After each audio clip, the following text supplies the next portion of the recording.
بسم الله الرحمن الرحيم إن الحمد لله نحمده ونستعينه ونستغفره ونعوذ بالله من شرور أنفسنا ومن سيئات أعمالنا من يهده الله فلا مضل له ومن يضلل فلا هادي له وأشهد أن لا إله إلا الله وحده لا شريك له وأشهد أن محمدا عبده ورسوله صلوات الله وسلام ربي عليه وعلى آله وأصحابه والتابعين لهم بإحسان إلى يوم الدين أما بعد فإن أحسن الحديث كتاب الله وخير الهدي هدي محمد صلى الله عليه وسلم وشر الأمور محدثاتها وكل محدثة بدعة وكل بدعة ضلالة وكل ضلالة في النار. معشر المسلمين السلام عليكم ورحمة الله وبركاته. adúpẹ́ fún ọba Allah subhanahu wa ta'ala, ọba aláàánú jùlọ, ọba oníkẹ́ jùlọ, ọba finimana. Adúpẹ́ fún Ọlọ́run ọba tí ó ṣẹ́wà kù lérí Islam tó fi sunnah ti Ànábì Muhammad sallallahu alaihi wasallam tó fi ta wá lọ́rẹ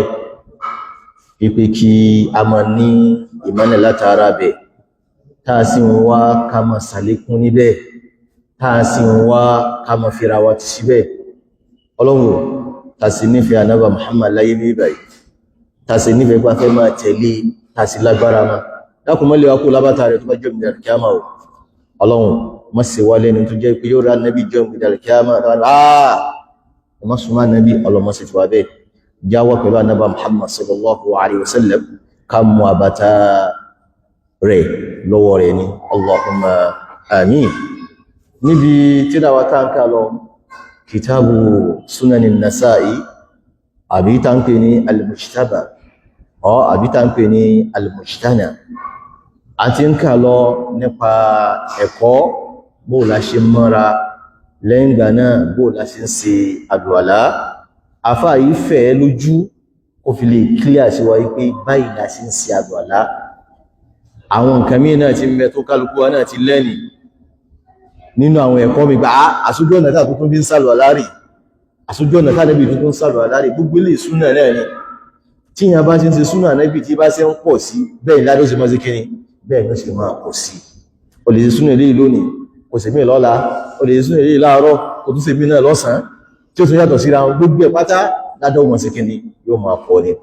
Àwa débi báàbù ma jaa fi isbāghil wudū'. Ojú pọ̀nà kan rí nípa àwọn ọlá àtàwọn àdísì tó wá ibi kíyàn máa ṣàlùwàlá dé ibi tó yẹ kíyàn sí dé, kíyàn pé dáadáa, má rọ́ṣì ṣàlùwàlá, sì ṣàlùwàlá yẹn kó wà kíni, kó wà perfect. Kí ló wà fún bí ọlá? Ọlá wà fún lọ́dọ̀ Ọlọ́run Ọba, ipò wà fún lọ́dọ̀ Ọlọ́run Ọba, ládá wà fún lọ́dọ̀ Ọlọ́run Ọba. Òun ni a bẹ̀rẹ̀ síkà láti òní lọ. falyatafaddal qari'una ma'jura insha Allah. Báwo ìsìbáàdù báwo ma jẹ́ fi ìsìbáàdù báwo masala al-imam an-nas adìkẹyàn àti ìdá báwo masala al-imam an-nas adìkà adìkà ẹ̀yìn tí a ti mú wa ìdí ìmọ̀ tó ń wáyé adìkà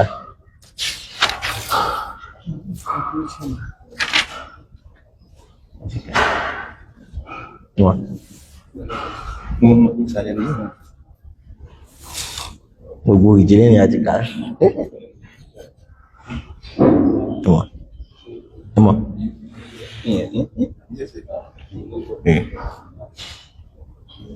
ẹmọ̀ bismillah.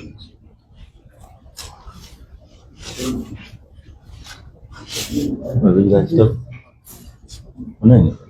ni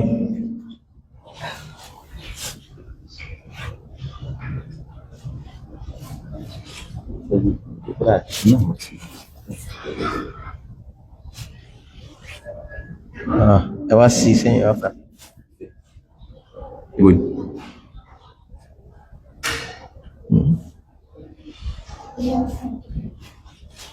ẹ wá láti ní ẹ̀sẹ̀ láti láti káwọn báyìí máa ń máa kí ń bọ́ra dé باب المسعى باب على المسح على الإمام وما الناس ما باب المسح بسم الله ابي سكا ايك بسم الله اما تكا ايا ايا بسم الله ọba di kọjá gbogbo bẹ́ẹ̀ aya نعم بسم الله الرحمن الرحيم. نعم. باب المسح على الإمامة مع الناسية. نعم. أخبرنا عمرو بن علي قال حدثنا يحيى بن سعيد قال حدثنا سليمان التيمي قال حدثنا بكر بن عبد الله المزني عن الحسن عن ابن المغيرة عن بن شعبة عن المغيرة أن رسول الله صلى الله عليه وسلم قال تودع فمسح ناسيته وإمامته وعلى الخفين. نعم. قال بكر وقد سمعته من ابن المغيرة بن شعبة عن أبي. نعم. الله تضافى مغيرة بن شعبة رضي الله تعالى عنه wọ́n fẹ́ sọ nípa tíyàn bá sàlùwàlá èyàn lè pa láwàní èyàn tún lè pa bọ̀ náà pé gbangba aṣọ orí yẹn báyìí wọ́n ní Ànábì Muhammad sallallahu alaihi wasallam tawadda'a wọ́n sàlùwàlá jọ́kàn nígbàtá wọ́n sàlùwàlá famasa'a ala imamatihi Ànábì pa láwàní wọn wa ala nasiyati àti gbangba wájú eré wọn because láwàní ti wà bí yẹn bá lóhun tún tú ṣẹ́gẹ́ ti wá ní ọmọ fẹ́ máa fa wàhálà àgàgà láwàní tó jẹ́ pa ní wọ́n máa ń fọ ohun dè sọ́njọ́ yẹn àbíbà ìmòmí mo ti ṣiṣẹ́ lò ìwé láwàní tí yẹn bá lò tó bá kọ́ fún ìbí àti tú máa ń difficult ṣẹ́gẹ́ tí yẹn bá ti wá sàlọ̀ aláwọ̀ àfáàdà tí yẹn bá ti sàlọ̀ alákẹ́ tó wé kò ní ìfẹ́ tó ṣe kíni ẹ̀ tó ń bọ̀ ọmọ ẹ kàn pa wájú ẹ̀ báyìí ẹ̀ sì kíni ẹ pa gbogbo yòókù lọ wájú ẹ kà lọ sí ẹ̀yìn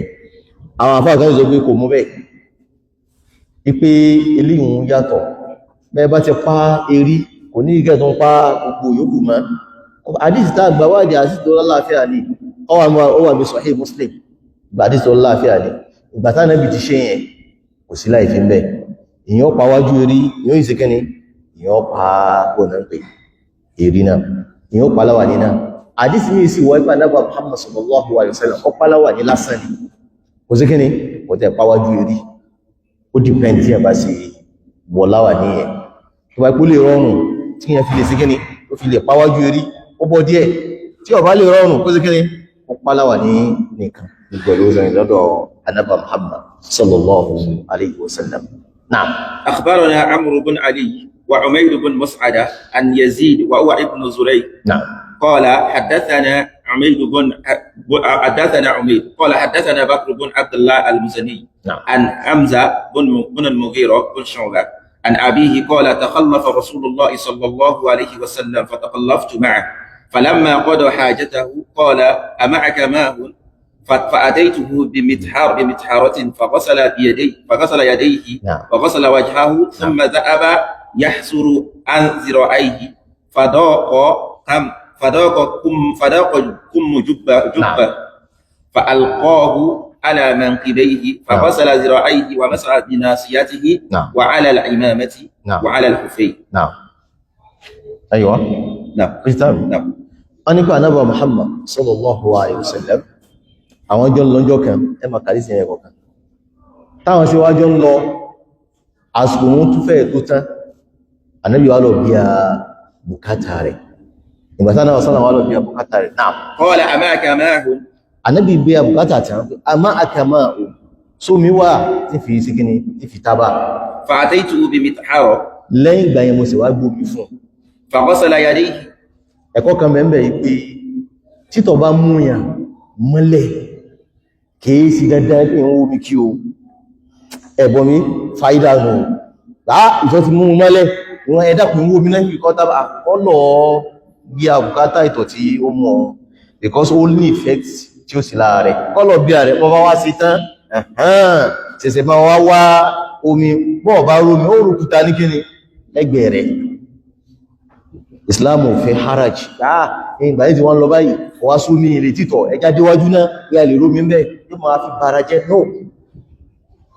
Ànábì Muhammad sallallahu alaihi wasallam ó fẹ́ bí àbùkátà wọn travel bó láti ló mi kù sí kí ní ìsinmi ànábì kọ́kọ́ lọ bí àbùkátà tán ìgbà tó wá bí ààrẹ tán ẹlòmí òní pò ní wá ṣe tí ò sí ní ìtàsímílà àìrọ̀ ọ perfect ara rẹ̀ ní o because ìyẹn máa ń perfect ara rẹ̀ perfect skin tó wá bí ṣe fúsárì lẹ́yìn ìgbà náà ànábì ẹ̀sẹ̀ wọ́n wá omi tó sì kẹrin tó fi mara àmá àká ìjó mi ń bẹ pẹ̀lú ẹ náà فأتيته بمطهرة lẹ́yìn ìgbà mo sì wá fún ní tó fi mara wá gbómi fún فغسل يديه ànábì wá fọwọ́ ẹ̀ وغسل وجهه ànábì bẹ̀rẹ̀ sọ̀rọ̀ lánàá fọwọ́ ẹ̀ òfòwójú ẹ̀ náà ثم ذهب يحشر عن ذراعيه wọ́n fẹ́ yọ aṣọ lápẹ́ báyìí pé ẹ̀gẹ́ ti sẹ́yìn tí wọ́n fẹ́ bẹ̀rẹ̀ láyé kọ fọwọ́ débi púpọ̀ ń báyìí òfòwójú sẹ́yìn lẹ́yìn kí ló kù kí yẹn fọ́ ibẹ̀ ọ wá fẹ́ yọ kí ló wá ṣẹlẹ̀ aṣọ yẹn fún ànábì gan aṣọ yẹn fún ànábì kò rí sí kẹ́ni kò rí yọ kí ló fà ní pé àbá ní sáà lè mọ́ wọ́n sọ fún aṣọ tó fún yàn àbá aṣọ tí ó sì kíni tí ó fẹ́ aṣọ tí ó fẹ́ kọjá àlàkódá gba àwọn oúnjẹ wọn báyìí òun náà sí wọ́n bá wá mú bẹ̀ ní ọ̀dá àmọ́ aṣọ ordinary yẹn lè wọ̀ èyí tí ó fún yàn náà kò mú àyàfà àwọn condition kan condition yẹn lànàbí wà ànàbí lọ sójú ogun ni ẹ̀gbọ́n mi kí yẹn sì wáṣọ tó because ẹ̀lọ́gbẹ̀ ayé ànàbí gẹ́lẹ̀ wáṣọ tó tight àwọn ọmọ agbésùn ilé mi kí gẹ́gbẹ̀ àwọn tí wọ́n dé irun kí náà ní ìsìn táwọn náà ń di sùkú bí ànàbí náà di sùkú ó rẹ̀ jẹ́ ń sọ̀rọ̀ báwọn ó ní di àlàyé ànàbí wáṣọ tó tight báyẹn o ànàbí lọ sójú ogun ni bí yẹn bá sì lọ sójú ogun aṣọ tí yẹn owó aṣọ tọ́tọ̀ ò nílé fi fàyà gẹ́tì mi gbogbo ẹ̀rọ táìtì ní bàbá fàwà ilé gbogbo ẹ̀tì táìtì ẹ̀tì gẹ́tì mi ẹ̀mà àwọn rẹ́sílà wọn wá fẹ́ já wọ́n bọ́ sọ wọn yóò wá kú singlet tí ó fún wọn gẹ́bẹ̀ náà ni àtúntà náà bí wọ́n ló sójú ogun nìyẹn ó fún ànábì gan mo bẹ́ gẹ́tì mi ànábì wá fẹ́ yọwọ́ kò sí kíni kò rí ọwọ́ yẹn yọ náà فألقاه على منكبيه ànábì wá bọ́ aṣọ yẹn ó bọ́ sọ́rùn báyìí ó fẹ́ kàn wá mú láti ìjìká ló fi bọ́ ó yọ owó ẹ̀ láti bí èjìká báyìí lẹ́yìn ìgbà ló ti wá fọ aṣọ ló ti wá fọwọ́ rẹ̀ that is pé ó bọ́ sọ yẹn sí ibi ọrùn rẹ̀ yóò sì máa bọ́ kíni yóò sì máa bọ́ ìdodo rẹ̀ ó kàn wá sin ọwọ́ rẹ̀ náà. فغسل ذراعيه ومسح بناصيته lẹ́yìn ìgbà yẹn àdáwọ̀ sálà ń fọwọ́ tán wọ́n sì wá pa kíni gbangba aṣọ rẹ̀ báyìí ibi aṣọ rẹ̀ yóò sì kíni ọpa because ó sì kíni ó wọ láwàní láwàní tí yẹn sí máa ń wọ̀ lọ sójú ogun láwàní tí máa ń táìtì ní bí àmà náà tó máa tó ń bọ́ àti wú ẹkọ́ tó tún gba táìmù ní ojú ogun láti pé anything can happen. وعلى العمامة وعلى الخفين ànábì ẹ̀ tún wá pa láwàní gẹ́gẹ́ náà pàtó pápá gbájú ìtàn ó tún wá pa láwàní àwọn afáwọn ní kí ànábì ṣe yẹn jama'a bayna al-badal wal mubdal in ta ń represent àti tí afẹ́fẹ́ represent ànábì kó méjì papọ̀ ẹ̀gbọ́n mi mubdalu ní gínígíní òun lè rí kápá ìrí gẹ́gẹ́ ní òun ni normal but badalu ní kíní láwà ní ta pa ànábì wá pa díẹ̀ níbi èrí tó rọrùn láti pa lẹ́yìn ìgbà yóò ṣe wá pa kíní ó ṣe wá pa láwà ní ẹ̀kọ́ mẹ́mẹ́ o kíkí mẹ́mẹ́ in tó bá rọrùn fún wa láti ṣe níbi ìjọsìn ká ṣe èyí tí ó bá rọrùn wọn láti kalẹ̀ ó ẹ̀ tí gbọ́ bí jẹ mẹ́sàpù rẹ̀ omi dágbóná dà síyàn lọ́wọ́ ìgbà tó wá dà síyàn lọ́wọ́ àwọn abándéjì ẹ̀bọ́n bí àwọn abándéjì àwọn tó wá báńdì ibi tí omi gbóná òdé ọ sọ fún wọn ní pé ibi tó omi gbóná nìkan dé ní ẹbá sí gíní òní bá ń bá dé yòówù ní ìní ń pa ẹ̀bọ́n mi àmọ́ bí tí omi òdé ní ṣe kíní ẹ pa ohun fò ohun o ẹ̀ tí gẹ́tì mi ibi tí gẹ́mìnì ìsìn omi dà sí ẹ̀mí ìbàyẹ̀ lọ́mọdé ó dà sí wa lọ́mọ sọ́wà o ìgbà tó wá dà sí ẹ̀mí ìbàyẹ̀ ní ìsìn wọ́n fi bandage wé ní tó bá ti fi bandage wé ìyẹn kò fún mi ara ni ìyẹn ní fọ̀ ohun àmẹ́rù mi máa ń sàṣì wọ́n wá gbé láti bíbàyẹ̀ wọ́n wá gbé dé bíbàyẹ̀ kí ló dé wọ́n bẹ́ẹ̀ gẹ́tì ní ibi tó ṣẹlẹ̀ nìkan pọ́ọ̀sì spọ́ọ̀tì yẹn nìkan náà ṣe kíni náà fi bandage sí ibẹ̀ yẹn lẹ́fò mìíra ibi yóò kọ́ ṣe kíni ẹ̀fọ́ jama'an bayna al-badal wal mubdal ṣẹ́gẹ́ ìbẹ́ nìsí la yutraku al-mustata' in tó rọ̀ fún wa láti ká ṣe ààlè ìkalẹ̀ ẹgẹ́ ti mẹ́nìsí ó rọ̀ fún Ànábì láti kó síláwà ní ẹ díẹ̀ kó fi pásò rẹ̀ yíò rọrùn ju kó wẹ́sẹ̀ wá bọ́ gbogbo ẹ̀ lọ èyí wọn lè náà باب كيف المسح على الإمامة. bó láti máa ń páláwà ní gẹ́gẹ́ náà. أخبرنا يعقوب بن إبراهيم قال حدثنا أشيم قال أخبرنا يونس بن عبيد عن ابن سيرين قال أخبرني عمرو بن وهب الثقفي قال سمعت المغيرة بن شعبة قال خصلان لا أسأل عنهما أحدا بعدما شهدت من رسول الله صلى الله عليه وسلم. سمعت المغيرة بن شعبة قال خصلان لا أسأل عن خصلتان خصلتين أو سألت قال خصلتان نعم لا أسأل عنهما أحدا بعدما شهدت من رسول الله صلى الله عليه وسلم. نعم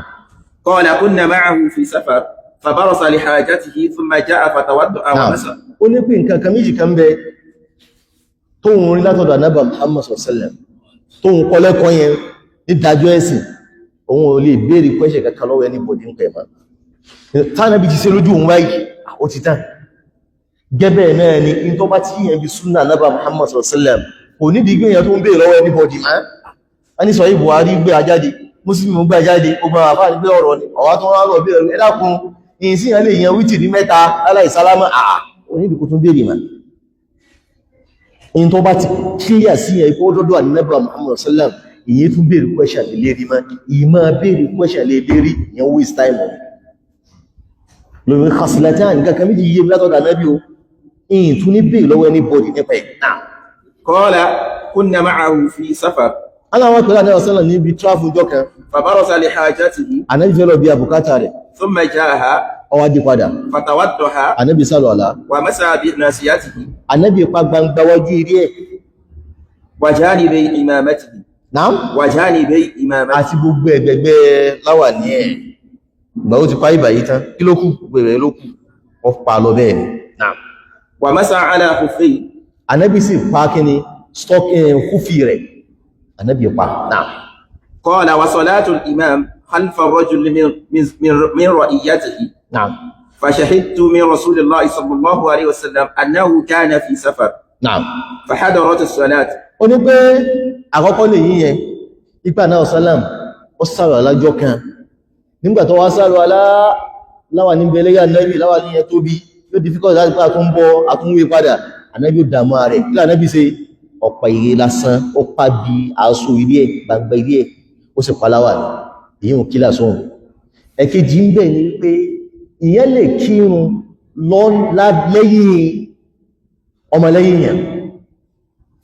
ẹ̀gbọ́n mi ìyẹn lè kírun lẹ́yìn tani ọmọlẹ́yìn yẹn eléyìí máa ń ṣẹlẹ̀ ẹlòmí ẹ̀gbà tó fẹ́ difficulty ìmìrírí àwọn ìmáàmù àgbà lú mi tán bá wá lú tán bá wá mọ́sálásí kan tásìkò ló ń bá fẹ́ tí wọ́n wá jù tán bá ti ń kírun lọ wọ́n jẹ́ ẹjá kírun tí wọ́n tákàwà kìí wà àwọn ní ṣífù mọ́ àgbọ̀dọ̀ tó lẹ́yìn anybody àìmọ́ká ní o mo rí rí ẹwọ́n mo rí báyìí ìmáàmù lú kan ni ẹwọ́n mi wọ́n tí ń kírun lọ kàántọ́ ẹkó jọ èèyàn pẹ̀lú kíní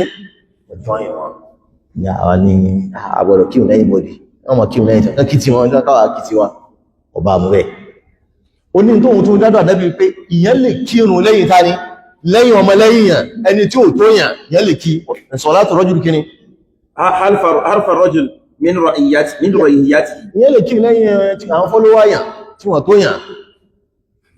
evidence rí náà فشهدت من رسول الله صلى الله عليه وسلم أنه كان في سفر. Ànábì wa mi travel jọ kan náà ni فحضرت الصلاة. àsìkò òun tó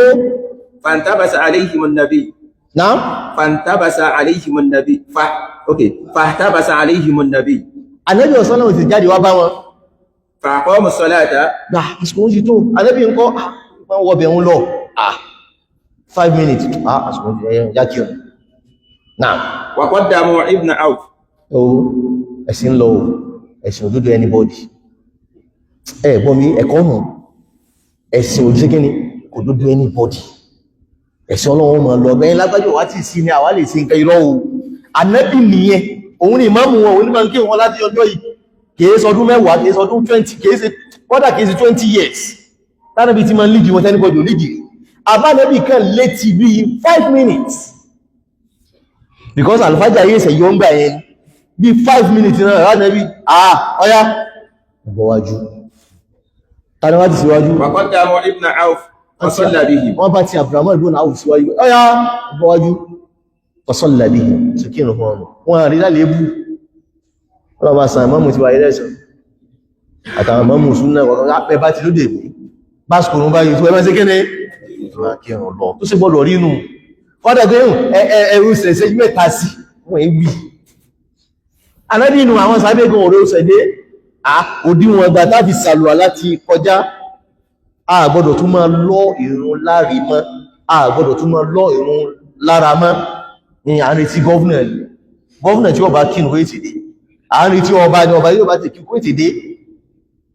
ẹwọ tí ìdí ọdún ìṣe dùn gbogbo ilẹ̀ Yorùbá ìdí ọdún yìí dùn gan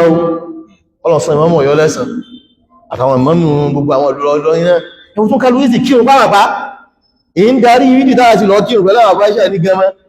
àríwá àwọn pàdé àwọn ẹ̀ka àṣẹ ẹ̀yìn náà wọ́n tí súnà ṣe dùn súnà dùn náà ẹ ti parí irun 9:30 ó kálùkù ti padà sílé ó kálùkù ọjọ́ tọ́mí tí ń lọ àbẹ́ àwọn ń darí ìdí lágbo 12 àbágo tó close to 1 ẹwà gbádùn ní ẹ lè gbádùn àmẹ́ ti sí gbogbo ẹ̀ òun ń bò ní pa kò ní dáadẹ̀ sí ńlá kọ́dà ìyàn ní ìjọ òun ní tàbí ọlọ́nà wọ́n sì ń gbádùn ẹ̀ because òun rẹ̀ photosynthesis ilẹ̀ tó ń pè tàbí àwọn kí wọn lágbo 10 bọ̀ 11 àwọn parí ẹ̀ 12 gbogbo ilẹ̀ àwọn waste time Ànábì létí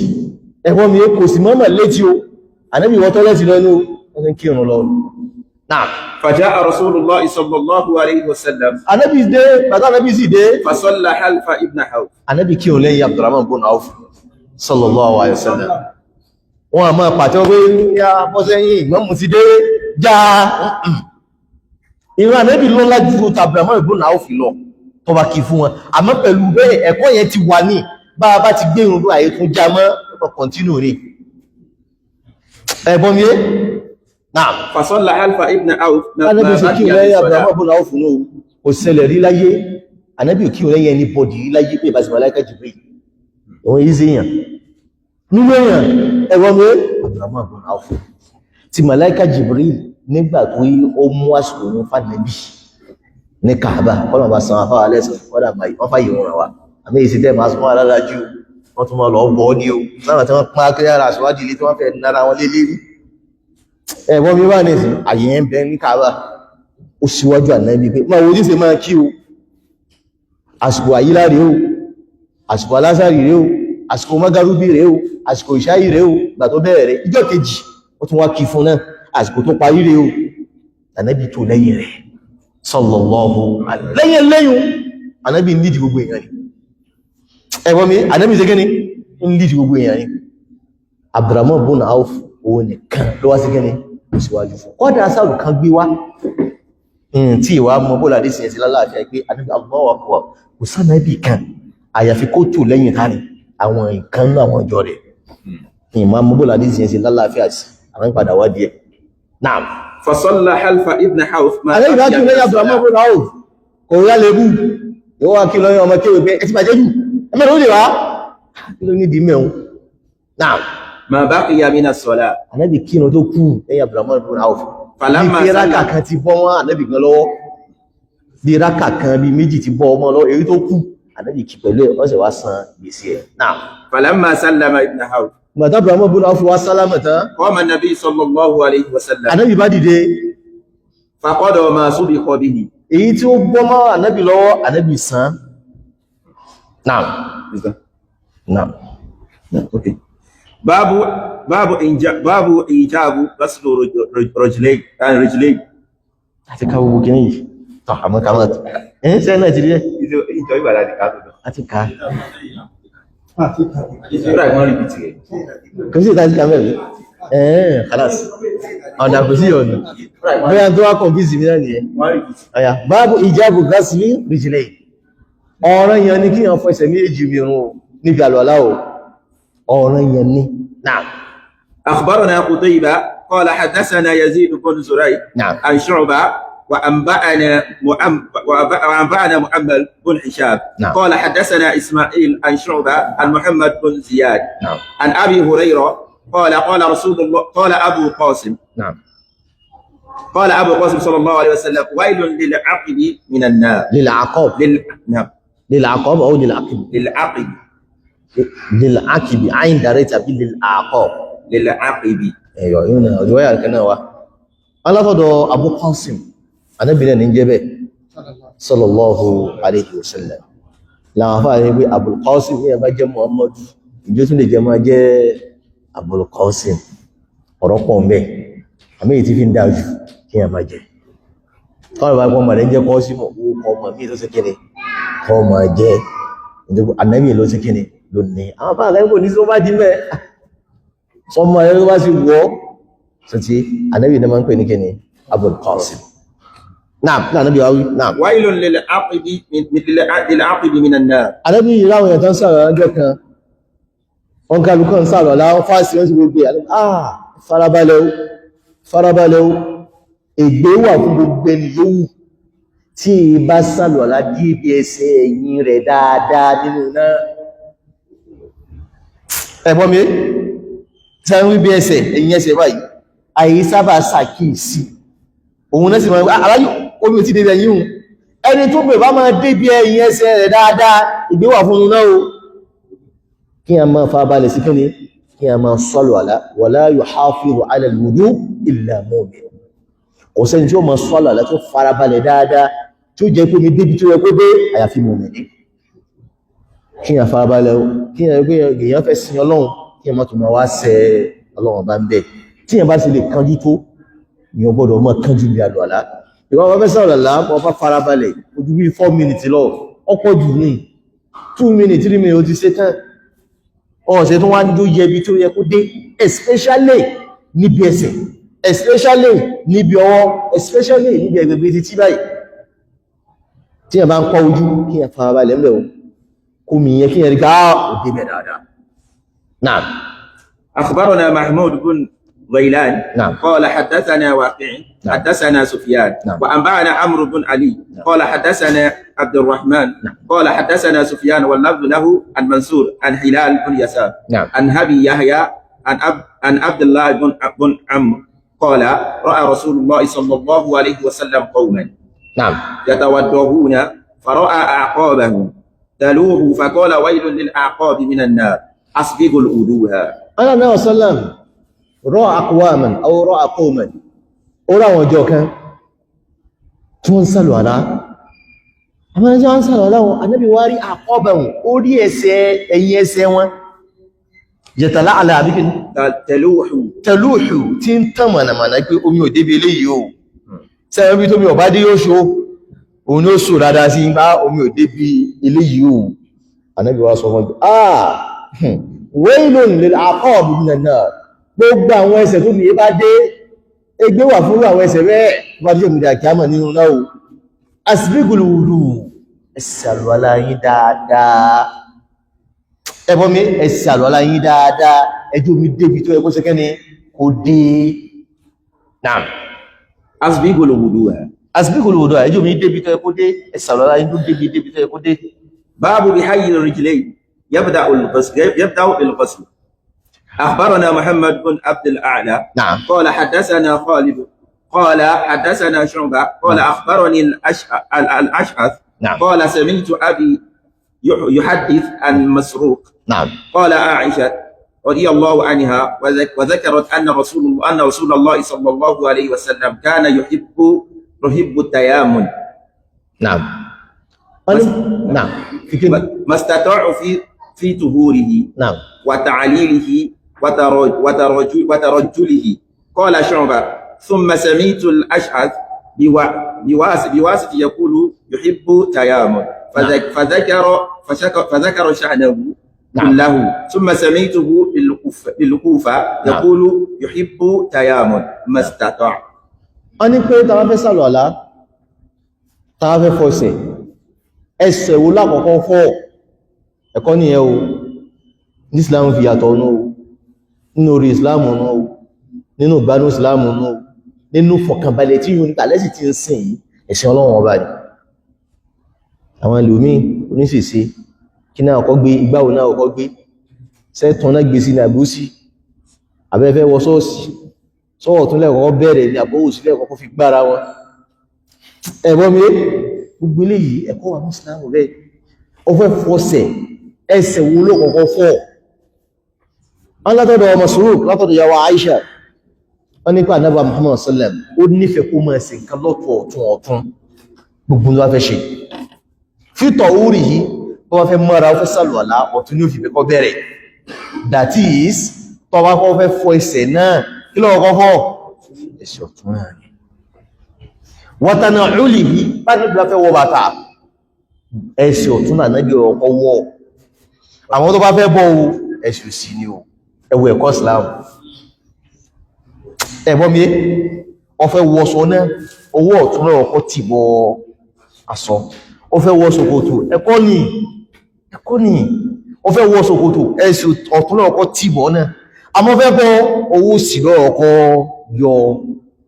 ọ̀ọ̀ ẹ̀wọ̀ ráhùn ó fẹ́ bọ́ bàtà náà bàtò sì lọ́rọ̀ ọkọ̀ bọ́ ẹ̀kọ́ Islam ni ẹ gbogbo ilé ìpátá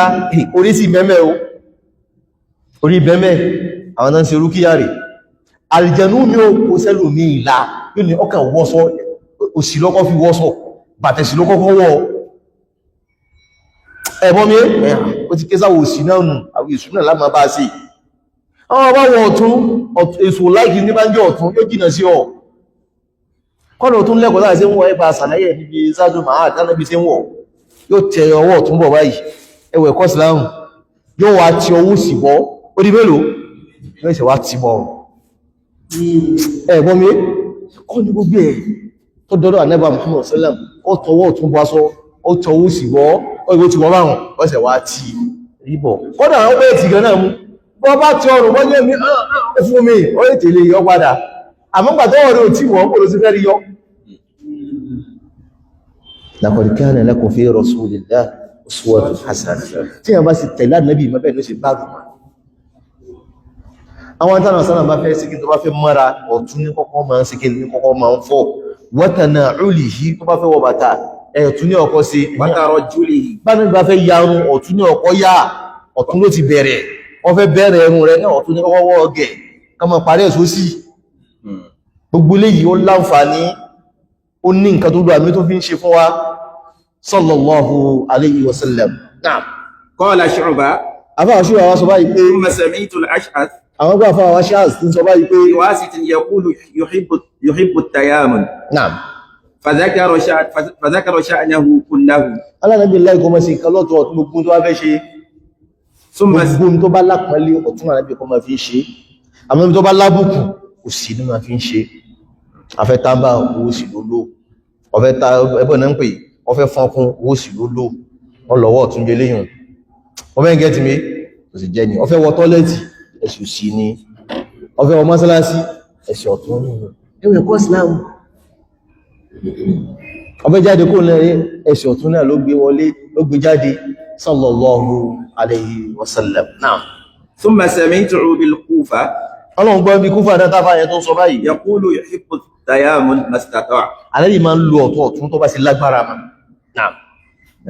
ghaslu rijlayhi biyadayhi ìyàn lè fọ ẹsẹ̀ bí kẹ́ni biyadayhi biyadayhi yadayhi ìyàn lè fọ ẹsẹ̀ pẹ̀lú ọwọ́ ọ̀tún méjèèjì naam أخبرنا محمد بن يسار قال حدثنا محمد قال حدثنا شعبة قال أخبرني أبو جعفر المدني قال سمعت ابن عثمان بن أنيف يعني عمار قال حدثني قيسي أنه كان مع رسول الله صلى الله عليه وسلم في سفر فأتي بماء فقال على يديه من الإناء فغسلهما مرة وغسل وجهه وذراعيه مرة وغسل رجليه يمينه كلتاهما بيمينه كلتاهما وغسل رجليه بيمينه كلتاهما بيمينه كلتاهما. Naam. Ó ní pé ìyẹn lè fọwọ́, ìyẹn lè fẹsẹ̀ yàn pẹ̀lú ọwọ́ yẹn méjèèjì, kò sí láì fi ń bẹ̀. Because àdísì kan wá, pé ọṣẹ ọ̀tún, ọwọ́ ọ̀tún lẹ́fi fọ́, ẹsẹ̀ òsì, owó sì lẹ́fi lè fọ́. But àdísì eléyìí sọ fún wa pé ìyẹn lè lọ́wọ́ ọ̀tún jọ mí, tí ó ṣe kíni, tí ó fi fọ́ méjèèjì. Ìjọba sọ́lá sí kíni, ó fọ́ ẹsẹ̀ náà bẹ̀. Naam. حدثني قيسي أنه كان مع رسول الله صلى الله عليه وسلم في سفر. Naam. فأوتي بماء. Allah na àwọn kọlá náà sọ́nà bí tráfún jọ kan, ọba gbóhùn fún Ànábì. Naam. فقال على يديه. Naam. فقال على يديه من الإناء. فقال على يديه من الإناء. No.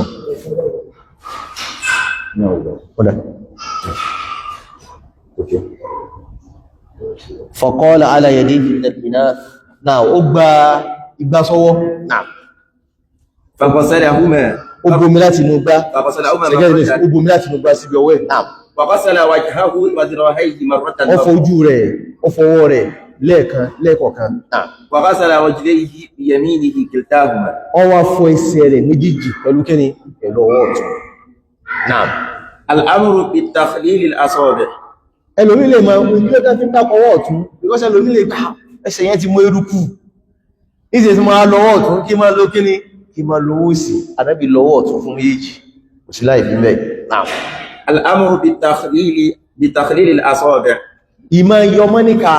tàbá ń sí kíni, tàbá ń fọwọ́, àbá ń fẹ́ ń fọ ẹsẹ̀. Ohun ìrẹ̀dọ́dà Ànábì Muhammad sallallahu alaihi wasallam. أخبرنا إسحاق بن إبراهيم. نعم. قال حدثني يحيى بن سليم عن إسماعيل بن كثير. نعم. وكان يكنى أبا هاشم. وكان يكنى أبا هاشم. نعم. وأنبأنا محمد بن رافع. نعم. قال حدثنا يحيى بن آدم. نعم. قال حدثنا سفيان عن أبي هاشم. نعم. عن عاصم بن لقيط. نعم. عن أبيه قال رسول الله صلى الله عليه وسلم إذا تواضعت فأسبغ الوضوء وحلل بين الأصابع.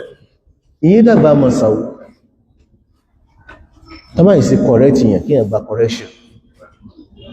Ma hawal ilma jami'an ahadun kìí sí ẹ̀kọ́ tó kú mọ̀ta. Ìyẹn lè jáfà ńláńlá jù bẹ́ẹ̀ lọ. Àwọn masáìlú ní ọ̀sẹ̀ parẹ́ fún, yọ pàmọ́ fún. Imam Malik rahimahullah, òun orí sí bí tàbá ń fọwọ́ kàmà yọ mọ́ níka. Kí ṣe ń sí náà ó sì gbogbo afáwò Mọ̀dínà táyà máa wá ń kọ́ mọ́ lọ́dọ̀ rẹ̀. Tí ẹ̀kọ́ sí wá sọ́dọ̀ rẹ̀ nù, Imam Malik, ẹ̀yin yáwọ́ ni, ààyọ́ àwọn olè evidence fọ́dọ̀ àtẹ́bí, ọwà ọ̀, bàbá sọ fún, ìrọ̀ àdísì náà kà fún. Tẹ́sẹ̀ ká fún báyìí àtijọ́ yẹn, surrender rẹ̀. Bá ẹ mọ̀ yá ọgbọ̀n lè ká, ìmọ̀ tí ó sì yàn láǹfààní nù. Àmọ́ mọ̀ tí yàn bá dólégé yọ́, bá ṣe ń ṣe nù, agbọ́ àgbà, ìmọ̀ ṣe tá nínú ó tí kò tọ́lọ́run. Ẹ mọ̀ sọ láàrọ̀ ẹ, bá fọwọ́ bá ti mú ẹgbẹ́ni tí ó mọ̀ kọ̀rẹ́tì, tí ó mọ̀ ṣẹ́kẹ̀, tí ó mọ̀ fún challenge, ọmọ yìí pé òun wà láwùjọ aláìmọ̀ká. Àwọ̀dọ̀ tó wà fáà méjì ní tí ń pa àwọn àfáà kẹlẹ́kùn Sufyan bọ́nà yẹ́ náà àbí Sufyan Thawri. Nígbàtí gbogbo àwọn àfáà ńlá kú tán, àfáà bá sunkún. Lágbájá ń kọ́ ní Dubai yìí ní Hems ọlọ́tikú. Lágbájá bá ń kọ́ ní Bùsẹ̀ Ìsàbúrú. Ọwá ní gbogbo àwọn àfáà ńlá tààjọ máa ń kọ̀rẹ́ ti ara wọn tá. Ma bùsẹ̀ kún. Àwọn ti bóhùn. Àwọn tá ma mú fòun rí, àwọn tá ma kọ̀rẹ́ tòun rí, àwọn tá wọn ma bèèrè kan lọ́wọ́ ara wọn rí. Títàn. Bí ìyàbá wá rẹ̀ tí máa ń pìyàn lákèsí, orí ẹni o, orí ń bẹ lára rẹ̀ ní o, bórí ọ̀bá sílá rẹ̀ ọba ti kí ọmọ bẹ́ẹ̀ ọ̀bọ́ mi rẹ̀, ó ti dè ṣùgbọ́ o, ẹsà kẹ mọ́ bẹ́ẹ̀ ọmọ Yésù. Wọ́n sọ fún Imam Málíkì àgbà gbogbo àgbáyé ńgbà wọn, pápá kọ́ sọ̀rẹ́ndà, kọ́dà kò jújú jọ lọ, instantly ní ti sàrọ̀lá tún yàká. Àwọn aṣọ fún yí ẹgbẹ́ tí dàkan sọ bẹ́ẹ̀ ṣáázù, ẹ̀mọ́ tó mọ̀ ṣáázù ní ẹ̀dùn wọn pa ìrọ́ láwú ẹ̀mọ́ dìfẹ́ndì ìrọ́ wọ́n ti kọ̀rẹ́ ti yàn kí o ní ìmọ̀ yẹ́ sí mẹ́rin kankan àpẹẹrẹ kan ní ma fún yàn. Imam Malik gbọ́dí sí Imam Malik step down pàpàpà ẹ̀tọ́ àdìsí ẹ̀lá náà kọ́lá kí قال رسول الله صلى الله عليه وسلم إذا توضأت Ànábì ní gbogbo bá ti ṣàlùwàlá ìwọ sahabe ni فأسبق الوضوء ṣàlùwàlá rẹ̀ dáadáa o jomi débi tó yẹ kó dé وخلل بين الأصابع máa yà wọn mọ́ ní ọwọ́ àti tẹsẹ̀ yà dáadáa jomi débẹ̀ dáadáa má ṣàlùwàlá bá bí máa yà tó ti bá nẹ́sì omi sí kíni ó débẹ̀ náà عدد غسل الرجلين ẹ̀mẹ́ ńlá mọ́ fọ́sẹ̀ أخبرنا محمد بن آدم alátọ̀dọ̀ àfáyí ní adam ọ̀sọ̀ báyìí fún ẹgbẹ́ عن ابن أبي زاهدة قال نعم. حدثني أبي وغيره náà ọmọ bàbá mi sọ fún àtẹlómi náà عن أبي إسحاق عن أبي حية الوادعي náà قال رأيت عليا توضأ فغسل كفيه ثلاثة وتمدمد واستنشق ثلاثة نعم. وغسل وجهه ثلاثة نعم. وذراعيه ثلاثة نعم. ومسح برأسه وغسل رجليه ثلاثة نعم. ثم قال هذا وضوء رسول الله صلى الله عليه وسلم afá ilé orí afá alì radiyallahu ta'ala anhu kò sí karamallahu wajhahu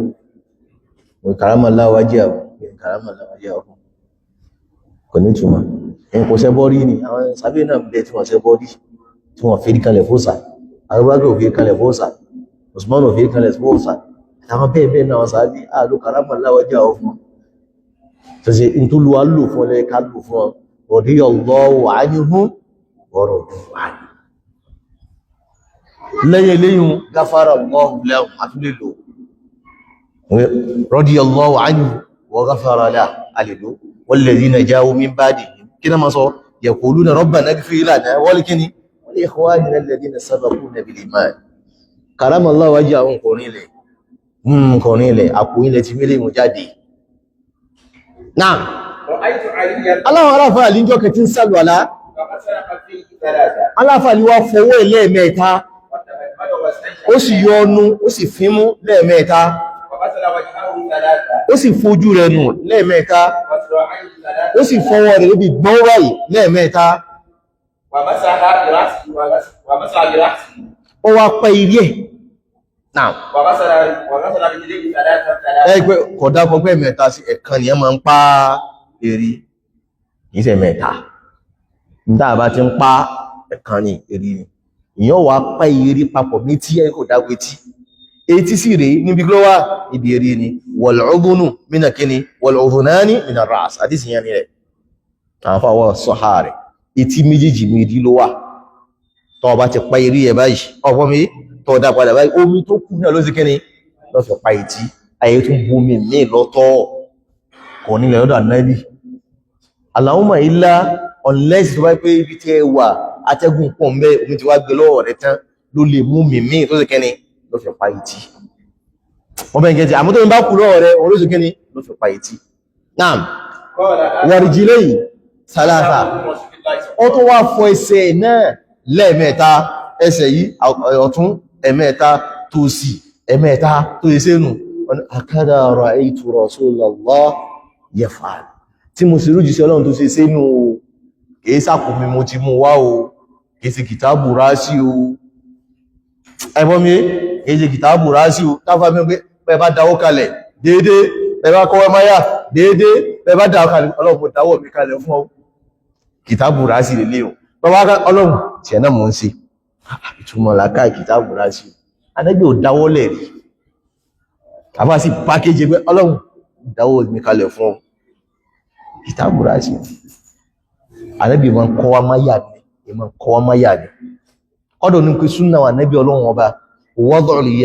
yumna al-yusra kí yàn máa gbọ́wọ́ ọ̀tún lérí kíni nínú owó sí nítawọn àfáà wá fi kọ̀ fún yàn tí bá ń kírun lẹ́yìn máàmù ó fi má gbé Kùránì lọ́wọ́ nù because ìmá gbé Kùránì lọ́wọ́ pọ̀ ń wo kìí ṣe súnnà alára mọ̀ ní o àmọ́ ó ṣe máa wá fi nǹkan tí èsì súnnà ó fi máa fi àfẹ́ tí tó jẹ́ kíni súnnà ìsẹ́lẹ̀ má gbé ojúṣe ní kó mọ́ sí kíni kọ mọ́ tẹ́tí gbọ́ àmọ́ lọ́dọ̀ àwọn bàbá wa àwọn dáwọ́lẹ̀ ní kí ló sì fà ní pé nínà tí wọ́n náà Imam Málíkì jọ kí ní àná tí ó rọwọ́ dà máyà mọ́ ẹ̀gẹ́ ti mi ni Muhammad bin Qasim nínú àwọn ọmọ kí ó gbẹ̀yìn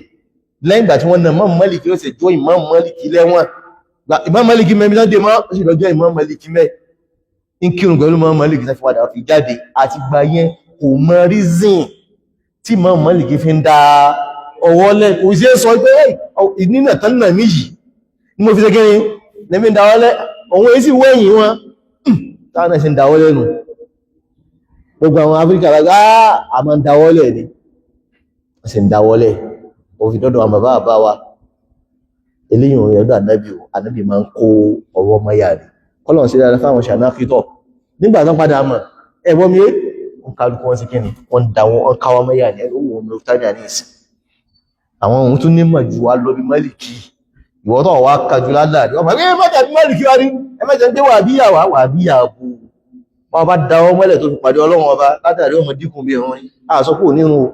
àmọ́ ládàrí ọmọ sí kíni yọmọ dínkù ní Allahu ta'ala alam. Naam. Báwo hajj al-Muslim. Aláwo láfọ̀ níbi táì bá ń fọ̀ nǹkan. Naam.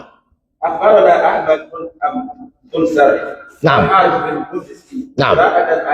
Àwọn afá yẹn ló sọ fún mi, àwọn afá méjì ẹ, wọ́n kà fún kan ní ń gbọ́, ìkan sọ fún mi lẹ́nu ẹ̀. Naam. Látọ̀dọ̀ afá Yunus Al-Aili. Naam. Naam.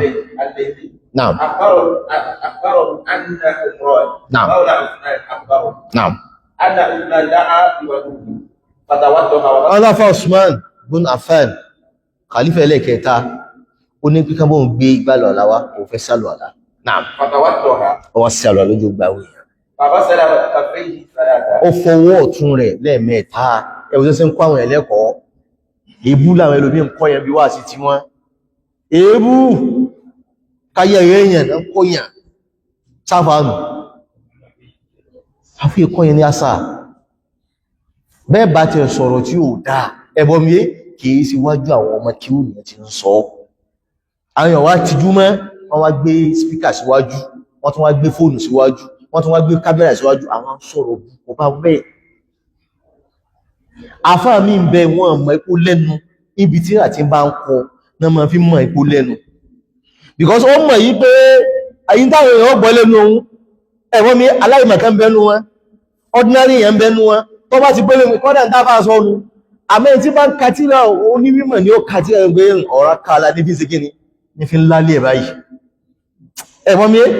ní sì fi máa rọrùn fẹ́ lómi inú wọn wá ti sọ̀rọ̀ jù báyìí dé ẹ̀dá kùtíra mi ẹ bá mú fẹ́ bò mọ́lẹ̀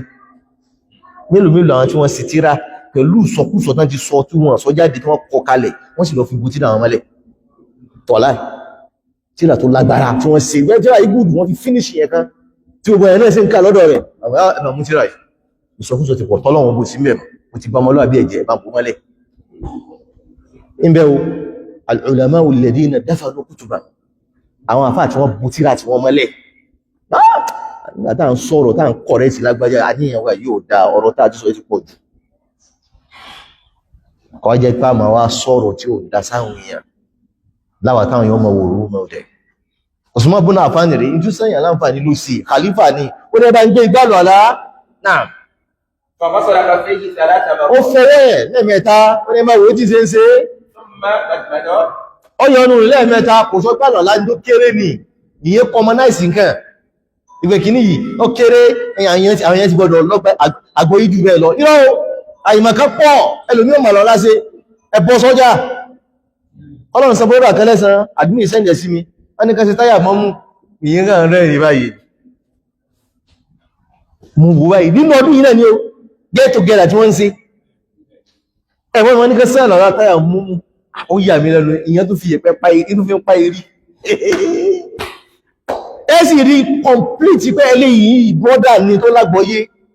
ń ṣe táyà mọ́mù bákan ní o ẹ má fojú kéré tí ó sáwọn yà láǹfààní Usman ibn Affan ẹbá ń gbàgbà lálàlá wọ́sàlọ̀ ọfọwọ́ lẹ́mẹ́ta yọrù lẹ́mẹ́ta ó fíìmù lẹ́mẹ́ta ó fojú ẹ̀rẹ́ lẹ́mẹ́ta ó fọwọ́ ọ̀tún ẹ̀rẹ́ lẹ́mẹ́ta débi gbọ́n báyìí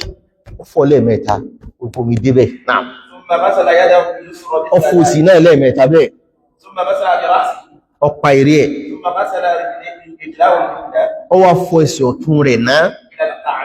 débi kókó débi bọ́ ní pé ojúgun àbí ọ̀nà ń pè kókósẹ̀ ojú débi kókósẹ̀ lẹ́ẹ̀mẹ́ta ọgbọ̀dọ̀ débi kókósẹ̀ ẹ̀ o ọgbọ̀dọ̀ débẹ̀ òun lálà lẹ́ẹ̀mẹ́ta náà ثم غسل رجله ọwá ìṣẹ̀ wá bọ́ sí sí náà ọwá fòun náà bẹ́ẹ̀ lẹ́ẹ̀mẹ́ta ثم قال ọ̀sẹ̀ wá sọ báyìí pé رأيت رسول الله صلى الله عليه èyí tí وسلم mo sọ yóò kìí sápara mi mo ti ṣe o توضأ mo rá nẹ́bì tó ṣe bẹ́ẹ̀ ni o gbogbo ń tá bá ṣe tánẹ́bì ṣe ṣe ni o ẹ̀gbọ́n mi ń tá fi ṣe ọlọ́run o tánẹ́bì ṣe ṣe ni o bàbá kírun tánẹ́bì ṣe kí ni o bàbá ṣàdúrà tánẹ́bì ṣe ṣàdúrà ni o bàbá yẹn náfílà tánẹ́bì ṣe yẹn náfílà ni o tàbá ṣàzíkìrí tánẹ́bì ṣe ṣàzíkìrí ni sí ń pariwo bí ọba ti pariwo ẹ má jà pariwo mọ́ sí ń tí a sọ bọ́bá tẹ ká máa tẹ bí ọba ti jẹ àmọ́tẹ̀ máa tí bá lù wàndírì ká máa lù ǹso bí ọba ti lù ní àzíkìrí ká máa lù máa ò àwọn sàábí ànábì náà rí fáàn gbogbo tí wọ́n sí sọ́dọ̀ ànábì àwọn tá ànábì ti fún sàtífíkẹ́tì àlìjẹ́nnà tó tún ní ìkàmọ́ tó dákọ̀ ànábì máa ní àmọ́ òhun bá ọba fi yẹgẹ rẹ̀ kó láti ànábì àlìjẹ́ sàtífíkẹ́tì ń pọ́ máa lọ́wọ́ wọ́n tó wọ́n fi ti sọ́dọ̀ ànábì àwọn tó lọ́wọ́ wá fún sàtífíkẹ́tì kọ́dà àgbó owó àtọ́mọ̀ èrè tọ́ àbábá òkú tọ́rọ̀ bá gbà lọ wá ara àlìjẹ́nnà àbábá òkú tọ́rọ̀ bá gbà lọ wá ní táwọn lérò mú sáwọn láàmù á dá nǹkan kalẹ̀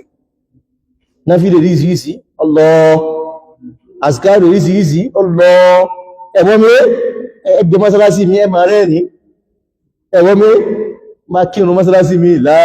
ilaha illallah ẹbá sì kírun gbò mí astaghfirullah èmi nǹkan alhamdulillah ìwọ̀n mọ́ táwọn àfáà ń ṣe lúwà yìí wallahi ìmọ̀ táwọn àfáà ń ṣe nílùú wa yìí o especially lọrin wa yìí a ń bẹ̀rẹ̀ amẹ́lìkì náà wọ́n tún ṣe kan tó ṣe kan mọ́ gbogbo ilé ilẹ̀ ká kọ̀rẹ́tì pàtàkì àwọn ẹ̀sùn ọ̀rọ̀ bí ìfàsọ́lá aláìmọ̀kẹ́ sí tọ́rọ̀ bí sọ́nù ìrún tó ti pè náà ṣe sí kíù láàrin ìkọ́mọ̀ tẹ́sẹ̀ náà ṣe sí kíù láàrin nílé ìgbogbo ilé àìmọ̀kánì tó yẹ káwọn afá sálàyé nù àwọn búra wa àwọn bọmọláàbí wa jẹ́ àwọn lọ sí ìdí mo rí kíní kẹlò tó sì bà mínú jẹ́ ìyẹn kú ẹ̀wọ̀n ẹ̀yà mú 1 million ọmọ ẹ̀hùn mú 1 million ọmọ ẹ̀hùn sọ ní wọ́n àfáà bí 5 million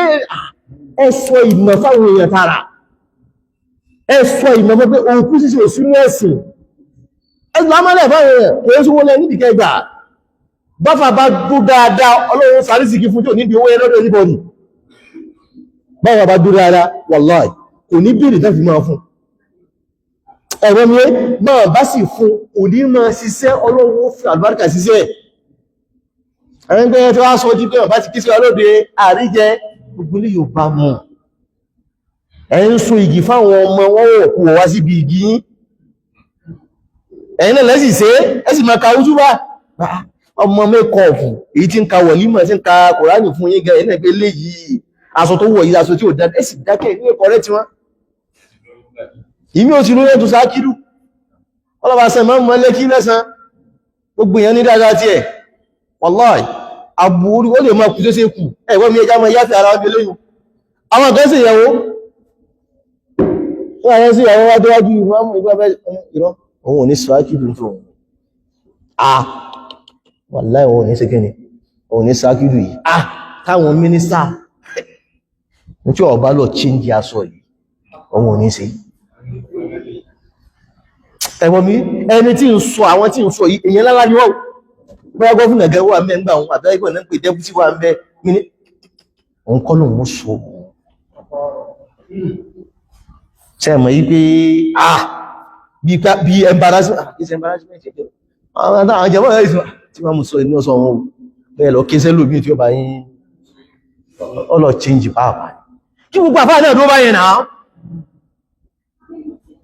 ṣúgbà kí mi bá ẹ lọ change kìíní yìí that's it ọ̀rọ̀ lọ ibi tá a bá ti rí ibi tó ti mú kàrù mẹ́mbẹ́ tá a sì lè change it that moment ẹ change it nítorí ká kọ́ àwọn èèyàn rí wọ́n ká wọ́n gbowó ọwọ́ fọ̀ gbogbo ra gbogbo ọba mú ayọ̀ ọmọ aláṣẹ àyàn sàṣkáà tí ó ṣe yẹ tam afábímọ̀ afá Usman ní sọ̀rọ̀ yìí nítorí òun ṣe yíò tánàbí ṣe ṣe ní tam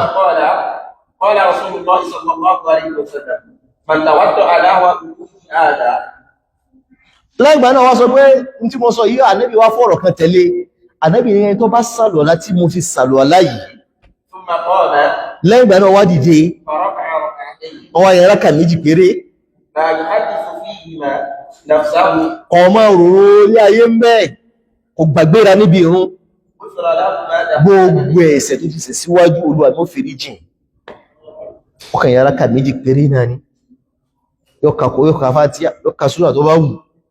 gbẹ́mẹ̀ ya fẹ́ rò kú ó dá padà kìí ṣẹni tí ó gbàgbé sí ìgbàgbé nǹkan yẹn fílà àtọ́já ara rẹ̀ sí abakómẹ́ abọ́pàtà àwọn sálámù wọn ṣeré inú ọ̀ lè gbáládé yìí ládá yìí tó gbà in tó ń ká ó mọ mọ̀túnmẹ̀ in tó ń ká ó mọ tẹ̀lé irú wọn tó bá fi lè kí ẹ́kà méjì bẹ́ gbogbo ìṣẹ́ ọlọ́run kò fèrè jì iṣẹ́ díẹ̀ ládá púpọ̀ ọlọ́run ò lè orò tó bẹ́ẹ̀ àwọn alọ́ ń gbáyà etí yẹn ẹ̀rí kan máa ń pa ẹ̀rọ ní ọ̀sọ̀rọ̀ bí ìjọ mi ẹ̀kẹ́ máa rẹ̀ ní dáa ìmọ̀ tí ìyé ìwọ̀n náà ẹ lọ kéwú síwájú ìtàwọn kan máa ń gba kíní kan tó máa fi 40 days ṣiṣẹ́ oṣù márùn-ún láàrin orúkọ kan mọ́júmọ́ ìyẹn ti gbà á láàrin ìṣẹ́jú kan ó lè dẹni ọlọ́run ẹ̀fọ́n mi olóyè lè yẹ́ yé ẹni ẹ sọ wípé ìtàwọn èèyàn ń ṣe bí 40 months àbí 40 days ká tó di hádírá yẹn ká tó bọ́ sẹ́ni ọlọ́run láàrin alẹ́ mọ́júmọ́ àwọn ti gbà ń tà wọn mo wá ní kékeré wò tí bọ́bá yẹ yẹn láàrin ìṣẹ́jú kan ní ìṣẹ́jú méjì ìyẹn lè dẹni ọlọ́run tán yẹn ẹ̀wọ́n mi láàrin ìṣẹ́jú kan ní ìṣẹ́jú méjì bá ní ẹ̀rọ bá ti dá tó ń tẹ̀lé súnà náà bí pápápá ní náírà méjì ló yẹ̀ lásán yìí ọlọ́run ti fẹ́rẹ́ ṣèjì wọn kí ló kù mo ti dẹni ọlọ́run nù kí ló kù wọn bá kú ẹ̀ ti wà lè jẹ́ náà nù kí ló kù tó wá bèèrè kan lọ́wọ́ ọlọ́run bó sí fún ọ kò ní dìbò àwọn ayẹyẹ fìlà mọ́júmọ́ kátó lè rọrùn ẹ̀wọ́n mi al-iqtisadu fi sunnah khayrun min al-ijtihad fi al-bid'ah kí ẹ economize ààrẹ bí sunnah nẹ́bà Muhammad ọgbádùn ó lórí jù tó wọ́n gbìyànjú níbi bídíà lọ lásán ni ẹ̀bọ́n mi ṣiṣẹ́ lásán ni kò ní ìtumọ̀ ẹlòmí gbọ́n fi dádírá tàbí gbọ́ dádírá àwọn àlìjẹnú ni ẹ̀yìn lè mọ̀ pẹ̀lú àlìjẹnú wàláì ìmọ̀ ṣẹlẹ̀ lóòtọ́ ẹlòmí ò sọ pé òun ò fa àlìjẹnú tó àmọ́ tó ń fa àlìjẹnú ọlọ́run ń fa àmọ́ tó ń ṣe fọ́rúkọ ọlọ́run Allah Allah Allah Allah Allah òun fa náà ọ̀rẹ́dà kìnnìkan tọ́lọ́run fẹ́ kẹ́ mọ́ dákọ̀ Allah lásìkẹ́ mọ́sọ̀ tẹ́ ń fẹ́ tó bá ti wá fà àwọn àlìjẹnú náà gbé kíní ẹ̀ kalẹ̀ tó bá fi lè fà àwọn àlìjẹnú wọn bá ṣiṣẹ́ ẹ̀gbọ́n mi wọ́n bá àlìjẹnú kọlọ́run wá àlìjẹnú ló gbé nǹkan yẹn kalẹ̀ tó bá ti sí nǹkan yẹn gbogbo tó máa ń fẹ́ àwọn àlìjẹnú wọn ṣe lábínígbẹ̀ sàkéjì gbogbo òkàtẹ́ ẹ̀ máa ń fi kalẹ̀ àwọn àlìjẹnú náà máa gbé kalẹ̀ àwọn náà fòkà sí àwọn náà fasọ sí aṣọ wáìtì lẹ́wọ́ mọ̀lú fipá lẹ́pa mọ̀lú dúdú lẹ́pa àlìjẹnú ní gbogbo náà kalẹ̀ inú gbọ́lẹ̀ ti lọ sí ẹ̀yìn náà mọ́ bàbá àlìjẹnú náà lọ àmọ́ àlìjẹnú ní bá yín ṣiṣẹ́ ẹ sàkéjì yìí náà súnnà tàbí ní ẹgbẹ́ alẹ́lẹ́rí nítólú àmì òkò kà sí ẹmẹ́sẹ̀ kí ní nítólú àmì òfin táìmù sí ẹmẹ́ fi in tí ò fi kọ́lọ̀ sí ẹmẹ́ fi ẹwà àwọn alábẹ́lá náà àwọn náà sàskáwù náà wọ́n sì bòlúdí wọ́n sì lẹ̀ láti kọ́dì náà nù àbẹ́lá kí ẹ máa gbé wá sí ibi lẹ̀ láti kọ́dì wọ́n white àwọn àbá dúró rí àwọn bátà náà bájẹ̀ta tí wọ́n gbá tupa lọ sí sáńgbé àbẹ́là lọ sí ilẹ̀ láti kọ́dì lóbi tàbí ayé súnà nẹ́bí ẹjá dó tì àwọn sàábà nẹ́bí náà fi nǹkan tí sódà nẹ́bí wa Muhammad gbogbo dábàá fi ṣe ọlọ́wọ́ ọba ẹ mẹ́jà di ní embarrassment ọlọ́run fẹ́ ṣàánú wa lásìkò tí wà yìí ni ó ló fi jẹ́ pé àárín gbogbo ìmọ́lẹ̀ yẹn káìsì mọ́ gíráàpù ẹni táàṣẹ́ ń gíráàpù gbogbo tẹkinọ́lọ́jì ní ìsìn jàmbá là ń ṣe tẹkinọ́lọ́jì àmọ́ gíráàpù ẹ̀ ṣèbí lánàá ni dókítà ó máa sọ fún wa pé ẹni tí ń ṣe yìí èyí ń fọ yín ni ẹni typhoid ní ẹjá lóògùn báyìí fún yín tá a sì gba dókítà gbọ́ bẹ́ẹ̀ àmọ́ lónìí sàgbà máa ń gbà dókítà jẹ́ lọ sí tẹ́sì àwọn gánà kọ́ sí ẹ̀yà lọ sí tẹ́sì a bìlífù tẹkinọ́lọ́jì òde òní ẹgbọ́n mi jọ̀rọ̀ dókítà lọ bóò wá ní wọ́n wá ń sọ fún wa ní ìsinmi tánàbí wọ́n wíre àátọ́ wọ́n bìlífù àwọn bàbá àná òbí ta sí láwọn bàbá àná tíra táwọn bàbá náà ò rí àti rí lónìí ìmọ̀ táwọn àbọ̀ òní à ń rí gbọ́ lónìí life and direct láwọn Saudi life and direct ní náà ẹ̀ ń wo lọ́sẹ̀ kírun ń bẹ́ ẹ̀ ń gbọ́ alùpùpù ń bẹ́ ẹ̀ ń gbọ́ ogun ẹ̀ ń bẹ́ ẹ̀ wá ní pé tẹ̀sẹ̀ báwọn àbá àná ilé ń ṣe lẹ́sẹ̀ máa ṣe èso àwọn àbá àná lè wà níjẹ́ náà o tẹ́yìn sì wọ náà o because àwọn sin ọlọ́run ọba mọ́ tí wọ́n ṣe mọ̀ mọ́ ni nígbà kọ́lá àfáwà ibùn ọmọ náà pè sọmọ́bùn àǹfààní rẹ̀ náà báwo olówó ìfẹ̀sìnáà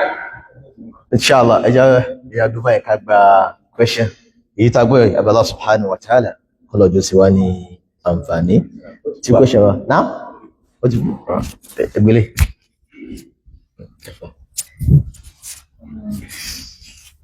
Assalamu alaikum. Jazakumullahu khair. Níbi ìmọ̀ káwọ́ sí àyà tí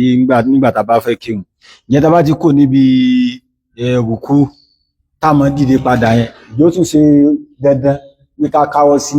àyà kó tó di pàánà bí sùjúdù. Àbí kò ṣe dandan. Ìmọ̀ kó ọwọ́ báyà padà nígbà tá bá jẹ́ kó níbi rùkú. Òsáfà tó ní kọ́rọ̀ yẹn ni. Òsáfà tó ní pé kí ni ọ̀rọ̀ yẹn ní tó wà bẹ́ẹ̀ ni pé tí súnà ní àbíbídíà ẹwọ́ mi tí súnà ní àbíbídíà àwọn ẹni síwájú sábà tàkọ́rọ̀ pọ̀ sí àwọn ẹni síwájú wọn sábà sọ pé because táwọn rí náà nígbà tí a bá kí lọ́wọ́ ẹ̀ka kan lọ́wọ́ ìbẹ̀rún náà lẹ́sìn kí ni ẹ̀kọ́ ọmọ yá wọn fẹ́ tó gúnlẹ̀ ìgbàdẹ̀ bá jẹ́ ìkú tẹ́lẹ̀ lẹ́nu ká tó wọn sọ according to charity Mosque Allahu a'lam àwọn ọmọ àṣírò náà sọ ríwáyà kan wá tó ànábílà táwọn fẹ́ sọ àwọn àwọn òtàbílẹ̀ direct àwọn afáwà ní wọ́n fà àwọn afáwà Ibn Baz Ibn Jibreel Sheikh Salih Muhammad bin Salih Al-Uthaymeen àti Sheikh Albani àwọn Ibn Baz Ibn Jibreel àwọn lọ sí pé ìdáwọ́ yẹn padà sáyà súnà ẹ̀wọ̀n mi súnà because kí ló wà tẹ́lẹ̀ àtùmáyà pẹ̀lú ẹ̀rí pé falya'ud kullu faqrin ila makanihi kullu kufrin ila makanihi kí gbogbo ikún padà sí tó wà tẹ́lẹ̀ ẹ̀wọ̀n mi Sheikh Albani lọ sí pé bídíà bí kí ni bídíà àgbọ́ ìgbà nàbí dáa ìgbà nàbí wà fún akọ ọmọya àgbọ́dé àdísìdẹ̀ sí mọ́ wáyìí kí gbogbo ikú ń padà sí ayé rẹ̀ ní kó padà sí ọmọ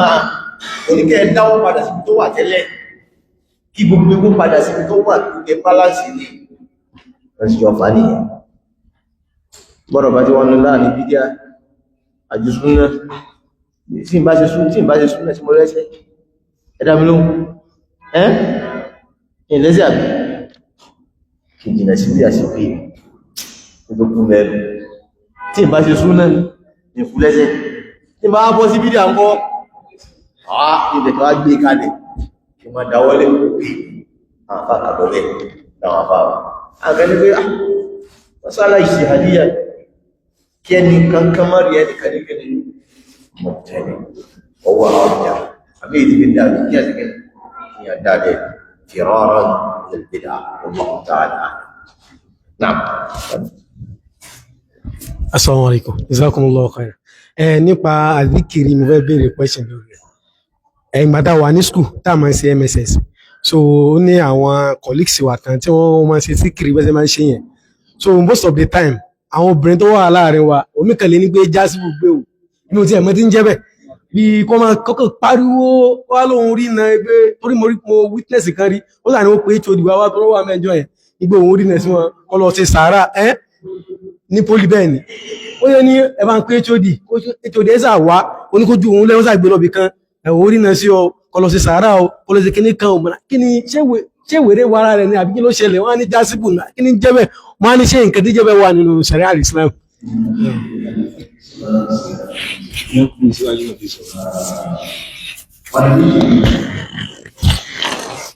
ọ̀nà méjì pẹ̀lú jásíbù yẹn èmi lè jẹ́ fọ́múlà ẹwọ́ mi wà nǹkan jẹ ẹ̀ka parọ́ ẹ̀gbọ́n mi méjì náà dá o mo kàn fẹ́ ṣàlàyé rẹ̀ ni